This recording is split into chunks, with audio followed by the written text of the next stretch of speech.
Redeemer Queens Park exists to help connect Jesus to people, people to community, and community to mission. And I just want to first thank everyone for dropping in on this Bible talk in the Redeemer Queens Park community, for everyone who's a part of Redeemer, or whoever you are and wherever you're tuning in from. Thank you so much for being here today. This is for you. Here's a thought. We are all consumers. We consume things for our bodies and we consume things for our minds. Just think about it with me. We take on board food and drink when we are hungry. We take on board tea and coffee when we are low and we need a little boost of caffeine. We take on news and information when we're ignorant and we need to be informed. We use consuming language as well. When we're hungry, you might say, I'm famished, or I'm starving, or I'm hungry. If you're reading a good book and you just can't seem to put it down, you might even hear somebody say, I devoured it. Or maybe hear a sharp idea or read something that sounds pretty interesting. You'll say, okay, that's food for thought, food for thought. We bring things into us because we have needs in us that need to be met. We bring food on board because we lack. We are hungry and we have a hunger that needs to be met. We bring information on board because we're ignorant and we need to understand. And you see, it's not only our minds and it's not only our stomachs that have needs, our souls have needs as well. Think about it with me. A soul hunger. Soul hunger is evident in our emotions. Soul hunger is evident in our reactions to different people and to different events. Soul hunger is evident in our struggle to let people and situations go from time to time. Soul hunger is evident in our tendency to lock on to different people and to different things. Soul hunger. In a similar way that our bodies get hungry. In a similar way to the way we think on things and we desire things in our minds. A hunger in our hearts. And for our soul hunger, listen, there's good news today. Jesus offers to be our soul food. Soul food. That's the big idea I want to chat with you on for just a few minutes today. Soul food for our soul hunger. Here's the big idea. A full mind or a full stomach is only temporary, but a full soul lasts forever. That's it. If you can get that, you get what we came to do today. And Jesus claims to be the bread that our souls hunger for. So let's go into this. Having Jesus and feeding on Jesus is interesting of an idea is at first. That's actually the way to satisfy the growling in our spirits and our souls. Could it actually be that the hunger that we find in our bodies and the hunger we find in our minds could actually be the result of a deeper hunger at a spirit level inside in each and every one of us? Well, one encounter with Jesus tells us a few ideas about what's going on here, and Jesus actually tells us the solution for our soul hunger is in John chapter 6. John chapter 6. First, let's get an idea of the setting and context in verses 1 through 4. You see, sometime after this is the author John's initial call sign. He said they saw the signs that were performed and the Jewish Passover was near. So let's find some context for what happens next. Sometime after this is the author's way of telling us a lot of time has actually taken place in past. Jesus is at the Passover festival again. So we can estimate about a year of time has elapsed between the close of chapter 5 and the opening right here in chapter 6. And now the crowd is turning up. Check out the problem and the question in verses 5 through 9. Jesus looked up and saw a great crowd coming towards him. And we also know from the author that he already knew what he wanted to do. And he asked some questions to his followers, and we can actually hear the question of Andrew, for how far will this go among so many? You know, the feeding of the 5,000 is the second most reported and accountable miracle in the life of Jesus. The first, obviously, being the resurrection. But here, all four spiritual autobiographers of Jesus, they get it. Matthew, Mark, Luke, and John, they talk about it. And when Mark talks about it, he actually tells us Jesus looked at the crowds with compassion. I love this. I love getting these details about Jesus. You can understand it. Well, Jesus already knows what he's going to do in the moment, but he engages his followers in some conversation. Hey, Philip, you're from around here. Where can we get enough bread?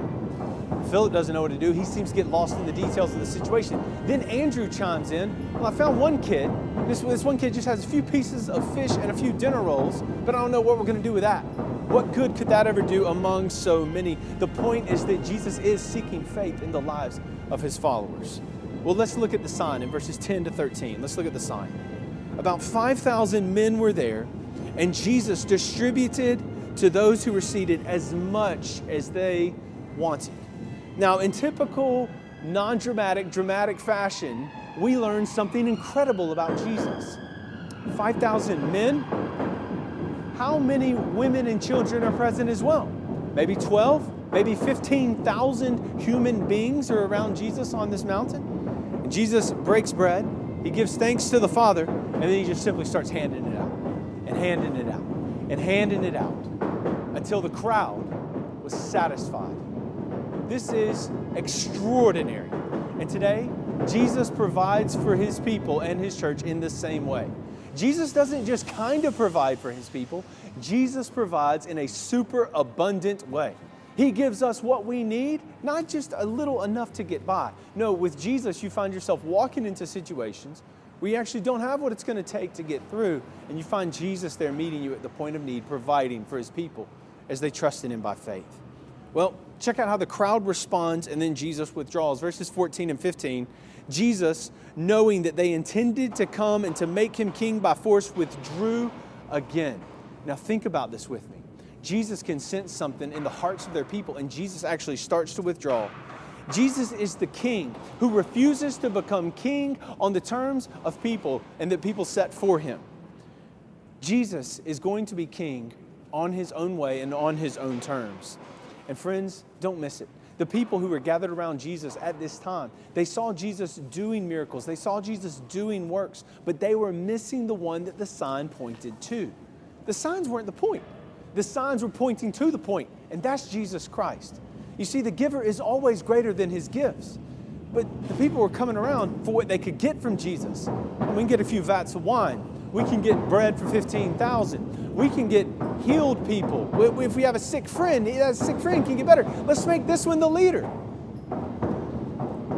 Jesus did come to bring a full restoration in the world, but he's going to do it on his own terms, and these signs are intended to point us to him. The giver is always greater than the gifts, and that's what these people are missing. So Jesus withdraws, and then they come and they find him. Verses 25 to 29. And Jesus reveals their true need. Jesus says it plain as day in verse 26. You are looking for me, not because you saw the signs performed, but because you ate the loaves and had your fill. Well, a theological discussion is going to break out here. And listen, John chapter 6 is massive. You should go read it sometime on your own to get a full taste of everything that's going on here. But Jesus' followers find him. And they're like, yo, like what's going on? And Jesus is saying, you're just not getting it because you're not getting me. Well, that's the big idea that he's up to. Just as the first question and answer time, it revealed to his followers, you don't know how to find bread for this many. This second question and answer time, it reveals that this is a bread that's only got to be received by grace through faith. Well, then Jesus has the mic drop moment. This is what the whole narrative is building to. In chapter 6, verse 35, Jesus declared, I am the bread of life. Whoever comes to me will never go hungry, and whoever believes in me will never be thirsty. He takes what's been hidden to this point and he makes it clear for all to see. What a statement. It is no coincidence that Jesus was the one who was born in Bethlehem, the house of bread that Micah predicted in Micah chapter 5, verse 2. It's no coincidence that the Word became flesh and that we are the ones that broke it. It's no coincidence. This is all planned by the Lord.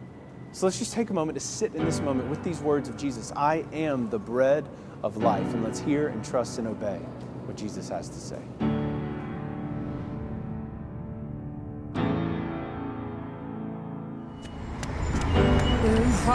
We're down to an open grave. Is there another way? Is there another way? And the nails pile harder in the coffin line. Come and beat again. All right, so our souls have a hunger that only Jesus can satisfy, let's think about two major truths that we see right here in the midst of John 6. The first thing is this: Jesus is the breadwinner that we have been waiting for. Think about it.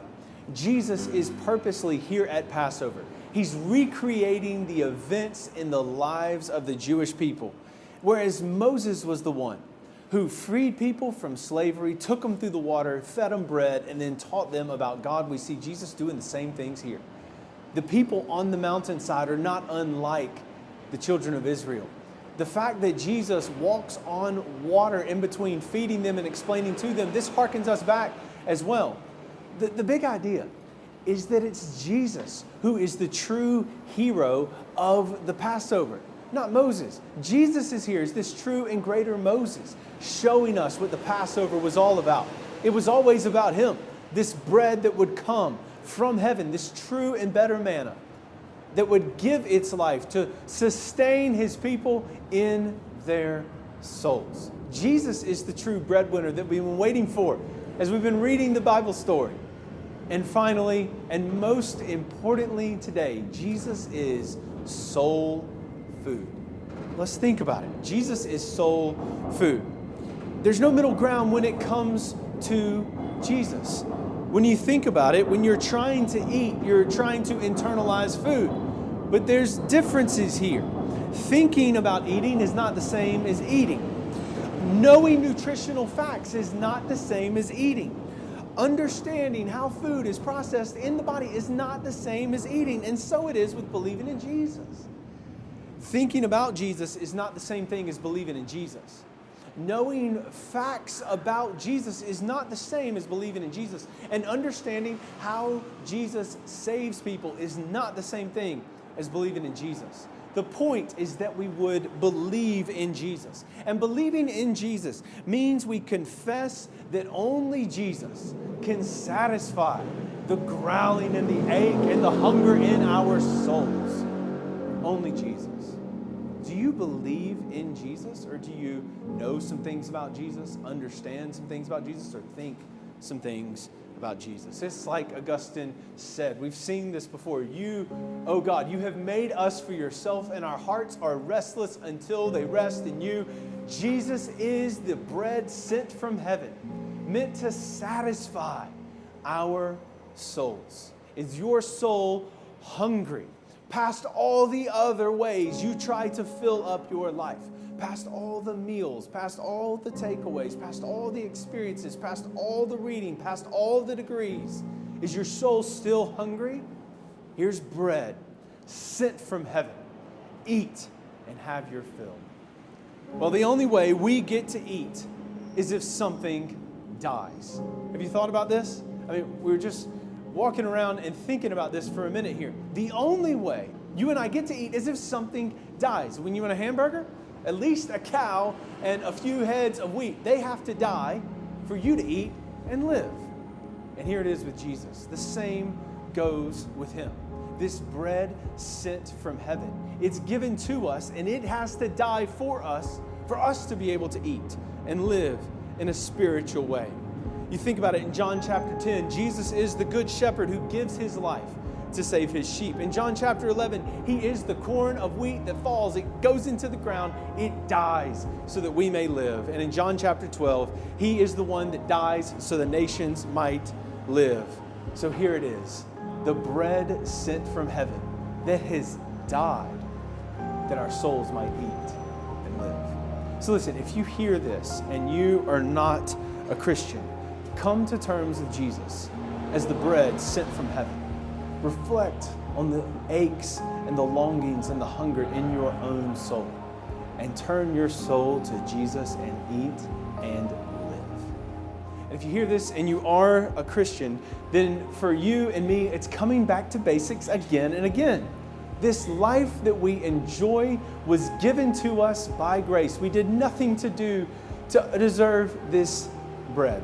So we come back to Jesus. We feast on him. We hear the words of the psalmist again. Oh, taste and see that the Lord is good. Blessed is the one who takes refuge in him. Because a full stomach or a full mind is temporary, but a full soul will last forever.